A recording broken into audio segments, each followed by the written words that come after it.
Zdravím všetkých naspäť pri Lade. A keďže predošlý vlog number 1 bol úplne že nula ohľadom práce na aute, fakt sme spravili, že toto tu, hej, čo je skoro nič. A dneska by som to chcel dovariť, vlastne dokončiť bodové zvary hore. A po prípade možno prirovnať kufor, že či to sedí, alebo či to nesedí, uvidíme. No a možno privariť bok a neviem, koľko stihnem, pretože už akože jednak je dosť veľa hodín, je večer, no aj polnoc. A chcem pohnúť sa aj s prácou, chcem, aby aj na videu bola práca nejaká, hej, že nie každý vlog bude proste o šiťa, hej. Lebo však treba aj posrandovať, ale treba aj niečo spraviť.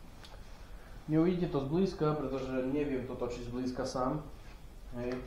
Keď mám kuklu na hlave na zvaranie, nedá sa, aby som proste mal ešte aj kameru na hlave. Hej. No a bez dlhších rečí by som asi začal, pretože čas plynie. Hej. Čas plynie. Veci sa dejú a treba pracovať.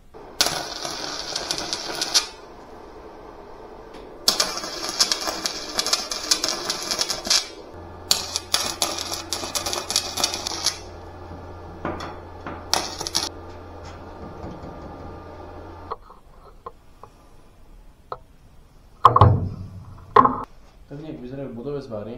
Boduje sa to preto, nedáva sa tam jeden celý zvar, pretože keď sa to zvarí celé, môže to, nemusí to potom pracovať a môže to popúkať.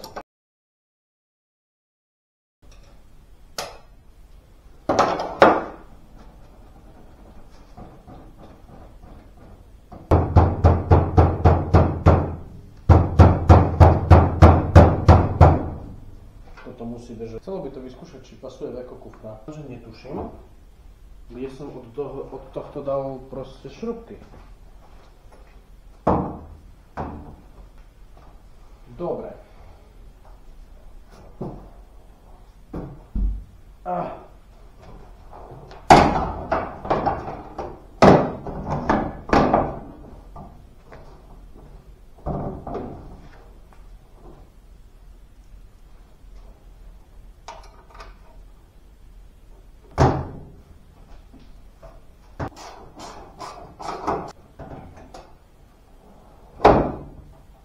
Bohatí.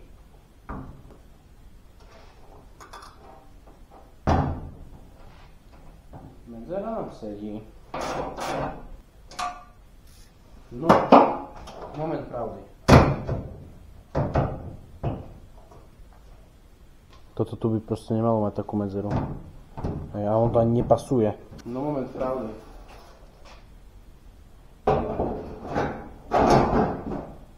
Toto tu musí zvyšuje celé.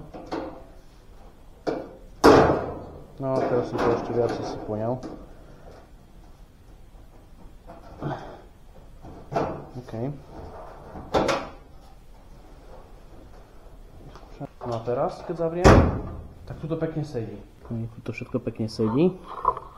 A na tejto strane nerozumiem tomu, ale je tu proste diera. Nakúpil som kufor, som za to rád, hej. Na jednej strane to pekne pasuje, čiže fasa, super. Celá strana pasuje, aj spodok. Toto sa môže zváriť a môže to byť v pohode. Na druhú stranu trápi ma to, že táto strana, táto tu nepasuje, lebo tá je práve originál. S tou som nič nerobil. Skoro, hej, tu akurát ten spodok som vyrezal, ale to mám nový plech v aute, v kufri, hej. Toto ma mrzí.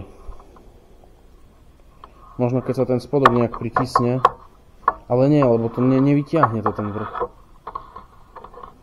Nevyťahne to toto, aj keď spodok pôjde nižšie. Uvidíme, čo to spraví. Treba to dokončiť. Ten pravý bok, ktorý som teraz ukazoval, že je zlý, ten treba dokončiť a potom môžeme riešiť, že čo, ak nebude pasovať, lebo možno to nejak stiahne ten spodok, možno nie. To nikto netuší, ani ja sám. To môže ukázať len čas a robota. No a také kratšie, rýchle.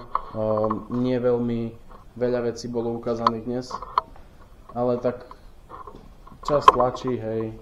Chcem robiť tie videá, fakt ma to baví, ale no čas tlačí. Ja chodím aj do školy, aj do práce, hej. Čiže časovo som dosť vypätý,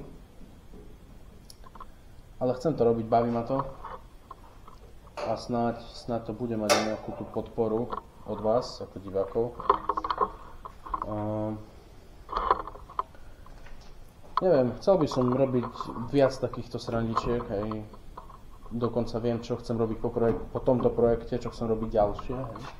Ale to je hudba budúcnosti, to je veľmi hudba budúcnosti. No a čo by som k tomu, už nič viac. Odznelo dneska, čo odznelo. Spravilo sa, čo sa spravilo, aj za to som rád, lebo proste aj keď môžem ísť na 2 hodinky, na 2 hodiny proste sem a niečo spraviť, tak som za to rád, že to môžem spraviť.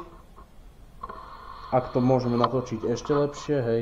Samozrejme je lepšie, keď niekto tu je so mnou a natočí mi to, pretože takto ja nevidím, čo teraz akože sa deje na tej kamere, hej. Ja môžem tipovať podľa objektívu vpredu. Takisto neviem, jak to vyzeralo, keď som robil tie veci. Neviem, jak ma bolo počuť, keď som bol tam vzadu pri tom regále tam niekde. Neviem, snad to bude dobre, nejak to skúsim zostrihať a snad to bude mať aspoň trošku nejaké... Ja by som bol rád aj za 100 zhliadnutí, ale ne. Lebo však teraz mám 11 na tom videu, čo vyšlo včera. No, čo nie je nič moc, no ale dobre. Tak chápem, že kanál je nový. OK, info bolo, robotka nejaká bola. Ja som aj limitovaný aj na energiu, samozrejme, hej. Tiež nie som, neviem čo. Čiže takto pekne z pohľadu so živiľakom, s ľadou, takto sa s vami lúčim a vidíme sa, nevidíme sa, pretože ja vás nevidím síce, ale vy ma vidíte. Super. A tak pokúsim sa ďalšie video hneď čo najskôr robiť, lebo baví ma to, fakt ma to baví, ale čas. Bye.